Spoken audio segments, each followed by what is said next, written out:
नमस्कार, news state के digital platform पर आपका स्वागत है और मैं हूं आपके साथ में ऋतु तोमर।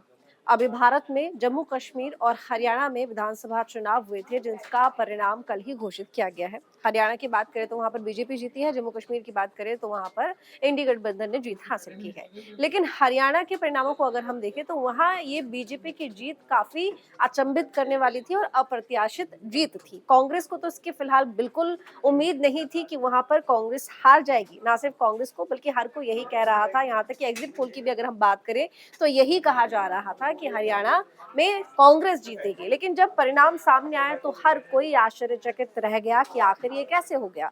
लेकिन सबसे बड़ी बात ये कि कांग्रेस जो कि हर चुनाव में बेहतर प्रदर्शन कर रही है, हरियाणा में भी पहले के मुकाबले देखें तो वोट प्रतिशत बढ़ा है कांग्रेस का। और जीत जो हुई है यहाँ पर बीजेपी की वो अच्छी खासी हुई है, अच्छी खासी सीटों पर जीत हुई है। और कांग्रेस ने भी अपना वोट प्रतिशत बढ़ाया है, सीटें भी बढ़ाई है। लेकिन फिर भी कांग्रेस की जो ये हार है ये काफी अपचाने वाली है। ये कहा सकता है कि इसको पचाया नहीं जा सकता है। लेकिन जो भी है, कांग्रेस को जो उम्मीद थी कि वह मजबूती की तरफ बढ़ रही है, कहीं ना कहीं उसको एक बड़ा झटका लगा है। उत्तर प्रदेश की बात करें तो उत्तर प्रदेश में 10 विधानसभा सीटों पर उपचुनाव होने हैं। अब क्योंकि लोकसभा चुनावों को देखें अगर हम, तो कांग्रेस ने बहुत अच्छा प्रदर्शन किया था।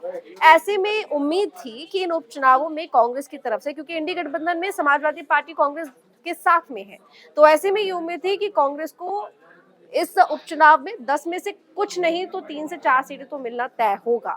कुछ सीट 5 सीटों की डिमांड की जा रही थी, क्योंकि इन 10 सीटों में से पिछली बार की अगर बात करें तो सपा का 5 सीटों पर कब्जा था। 5 सीटें बीजेपी गठबंधन के पास में थी। लेकिन अब क्योंकि यहाँ पर कांग्रेस की तरफ से 5 सीटों की डिमांड थी, पर अब आगे क्या हरियाणा के परिणामों की अगर हम बात करें तो हरियाणा के परिणामों का असर क्या उत्तर प्रदेश के विधानसभा उपचुनावों में भी पड़ेगा, और पड़ेगा तो कितना पड़ेगा और अब आगे क्या होगा, इस पर हम थोड़ा विस्तार से चर्चा करेंगे। मेरे साथ में सोनी जुड़ी हुई है, जो कि सबसे पहले तो आपको ये बताएंगे कि फिलहाल क्या कुछ चल रहा है। प्रेशर पॉलिटिक्स की बात कही जा रही है यूपी में। सोनी बताइए।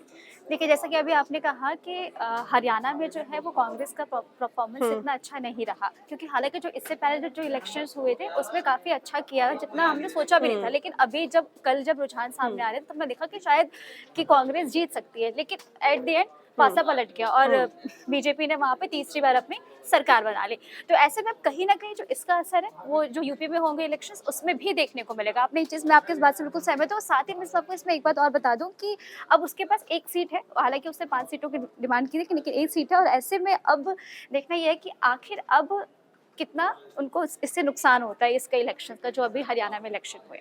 हम्म। और इसमें फिलहाल कांग्रेस पार्टी के लिए जैसे कि 10 सीटों पर चुनाव होने हैं, तो इसमें से 5 सीटों पर चुनाव लड़ने के लिए योजना बना रही थी। और अभी हाल ही में जो अपडेट आया है उसमें यह है कि हालांकि तारीख अभी तक सामने नहीं आई है कि कब होगा, लेकिन हाँ, इसमें जो उम्मीदवार है उनकी लिस्ट जारी हो चुकी है। तो मैं आपको यहाँ पर बता दूं कि देखिए 10 सीटों पर उपचुनाव होने हैं और धीरे धीरे करके प्रत्याशियों के नाम सामने आने लगे हैं। अगर मैं आज की बात करूं तो समाजवादी पार्टी की तरफ से सबसे पहले जिस नाम की घोषणा हुई है, करहल सीट से तेज प्रताप यादव की घोषणा हुई है कि वो प्रत्याशी होंगे। देखिए, तेज प्रताप यादव के नाम की बात करें तो ये तय था, सभी जानते थे कि करहल सीट से तेज प्रताप यादव को ही टिकट मिलेगा। उसके पीछे एक बड़ी वजह ये थी क्योंकि कन्नौज से लोकसभा का जो चुनाव था वो अखिलेश यादव ने लड़ा था, वहां से वो सांसद बन गए हैं। वो सीट पर पहले नाम की घोषणा तेज प्रताप यादव की ही हुई थी, लेकिन क्योंकि तेज प्रताप यादव ने उस सीट को छोड़ दिया अखिलेश यादव के लिए, तो उसका एक कर्ज उतारना था अखिलेश यादव को, तो ये तय था कि करहल सीट से अब उन्हें ही चुनाव लड़ाया जाएगा। क्योंकि करहल सीट से जो पहले विधानसभा चुनाव हुए उनमें विधायक थे अखिलेश यादव। अब सांसद के चुनाव हुए तो और केंद्र तक उनको जाना था, तो उन्होंने करहल सीट से अपना इस्तीफा दिया और कन्नौज सीट से उन्होंने सांसदी का चुनाव लड़ा। तेज प्रताप यादव जिन्होंने उस सीट को छोड़ दिया अखिलेश यादव के लिए। लेकिन अब क्योंकि उपचुनाव होना है, सीट खाली हुई थी, तो ऐसे में वहां से अब सीट पर किसी न किसी को तो प्रत्याशी बनाना था, तो ऐसे में तेज प्रताप यादव को ये मौका मिला है कि वो वहां से चुनाव लड़ेंगे। लेकिन अब दोपहर होते होते ये खबर सामने आ गई है कि समाजवादी पार्टी ने बिना गठबंधन के फाइनल हुए, यानी कि बिना विचार विमर्श किए, बिना गठबंधन के फाइनल हुए, अपनी तरफ से एक फैसला लिया है। और फैसला वो ये है कि उन्होंने 4 से 5 सीटों पर अपने प्रत्याशियों की घोषणा कर दी है। देखिए, करहल सीट के लिए जैसे मैंने आपको बताया कि तेज प्रताप यादव जो है उन्हें प्रत्याशी बनाया गया है। सीसा मऊ की अगर मैं बात करूं तो वहां से श्रीमती नसीम सोलंकी को प्रत्याशी बनाया गया है। ये भी लगभग तय ही था। फूलपुर की बात करें, ये जो सीट है ये मांगी जा रही थी कांग्रेस की तरफ से, क्योंकि एक पारंपरिक सीट रही है, पहले एक रहा है इतिहास की वहां से कांग्रेस जीतती रही है, लेकिन ये उम्मीद भी थी कि फूलपुर सीट शायद मिल भी जाए कांग्रेस को। तो ऐसे में श्री मुस्तफा सिद्दीकी हैं जिनको प्रत्याशी बनाकर उतारा गया है समाजवादी पार्टी की तरफ से। वहीं मिल्कीपुर की बात करें तो वहां पर अजीत प्रसाद को टिकट मिला है। कटहरे की बात करें तो शोभावती वर्मा है जिनको प्रत्याशी बनाया गया है। वहीं मझवा से ज्योति बिंद है जिनको प्रत्याशी बनाया गया। ये देखिए, नाम तो वही है जिनकी कहीं ना कहीं उम्मीद थी कि इन्हें टिकट दिया जाएगा, इन्हें टिकट मिला भी। लेकिन मझवा की और फूलपुर की बात करें तो ये दो सीटें ऐसी थी जो कि कांग्रेस तो मांग रही थी। हालांकि कांग्रेस की तरफ से जो डिमांड थी वो 5 सीटों की थी, क्योंकि इन 10 सीटों में 5 सीटें समाजवादी पार्टी के पास में रहीं।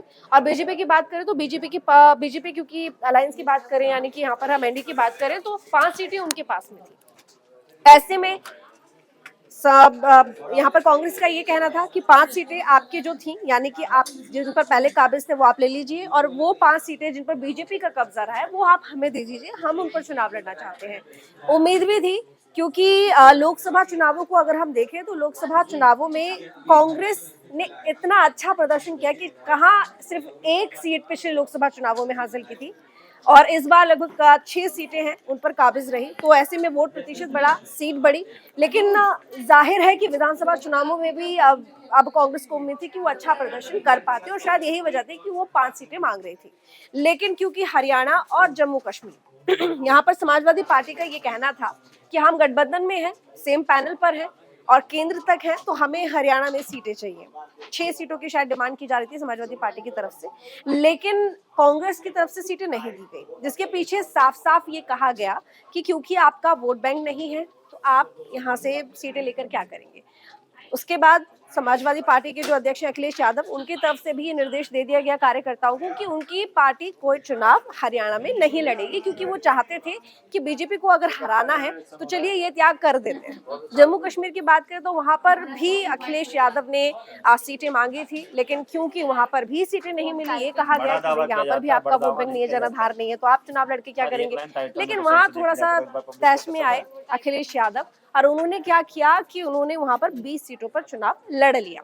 लेकिन बड़ी बात यहाँ पर यह है कि अखिलेश यादव ने वहां तो अकेले अपने दम पर चुनाव लड़ लिया, लेकिन अब क्योंकि उनके हाथ में है यूपी, तो समाजवादी पार्टी ने जम्मू कश्मीर में 20 सीटों पर चुनाव लड़ लिया। लेकिन सबसे बड़ी बात वही कि अगर हम उत्तर प्रदेश में आते हैं तो अब उत्तर प्रदेश में जो पॉलिटिक्स है यहाँ पर वो जाहिर तौर पर थोड़ी सी अब प्रेशर पॉलिटिक्स की तरफ बढ़ जाएगी, यानी कि उसका रुख अब मुड़ जाएगा, जो पहले था वो अब नहीं है। यानी कि यहाँ पर सीधा सीधा कांग्रेस अब अपनी तरफ से कोई मोल भाव नहीं कर पाएगी समाजवादी पार्टी के साथ में। एक तो ये कि सीटें नहीं दी गई, दूसरा ये कि अच्छा परफॉर्मेंस नहीं रहा कांग्रेस का समाजवादी पार्टी की नजरों में, क्योंकि उसको उम्मीद थी कि उसकी सरकार बनेगी, लेकिन सरकार नहीं बनी। जम्मू कश्मीर में बनी है, वो भी अगर हम नेशनल कॉन्फ्रेंस की बात करें तो उनका जो सीटें हैं वो ज्यादा आई हैं कांग्रेस के कंपैरिजन में। कांग्रेस की शायद 8 सीटें वहां पर आई हैं। तो ऐसे में अखिलेश यादव को ये मौका मिल गया। हाल ही में वो लंदन गए थे, उन्होंने लंदन से आते ही अपने पार्टी के जितने भी कार्यकर्ता हैं, पदाधिकारी हैं, उनके साथ में बातचीत की है, बैठक की है, और बैठक के बाद उन्होंने तुरंत अपने जो प्रत्याशी हैं उनके नामों की घोषणा कर दी है। यानी कि कल हरियाणा के कल रिजल्ट आए हैं, जम्मू कश्मीर का कल रिजल्ट आया है, और उसके तुरंत बाद अगले ही दिन प्रत्याशियों के नामों की घोषणा कर दी गई है। कांग्रेस और समाजवादी पार्टी के बीच में यहाँ पर टिकट को लेकर, सीटों को लेकर किसी तरह की कोई चर्चा या बातचीत नहीं हुई है, और ना ही ऐसी कोई जानकारी आई है। अब क्योंकि लगभग 5 से 6 सीटें हैं जिन पर नामों की घोषणा कर दी गई है, ये 5 सीटें तो गई अब, क्योंकि यहाँ पर फूलपुर और मजवा की बात की जा रही थी कांग्रेस की तरफ से, दोनों ही सीटों पर प्रत्याशियों के नामों की घोषणा कर दी गई है। ये सीटें अब कांग्रेस को नहीं दी जाएंगी। अब आगे देखना होगा जो 5 सीटें बची हैं उन पर क्या कांग्रेस से बात करेगी समाजवादी पार्टी, या फिर कांग्रेस अपनी तरफ से समाजवादी पार्टी से बात करेगी। गठबंधन में चुनाव लड़ा भी जाएगा या नहीं लड़ा जाएगा, ये आगे देखना होगा। तो फिलहाल आपको जानकारी किस लिए कमेंट करके जरूर बताइएगा। देखते रहिएगा न्यूज़ स्टेट।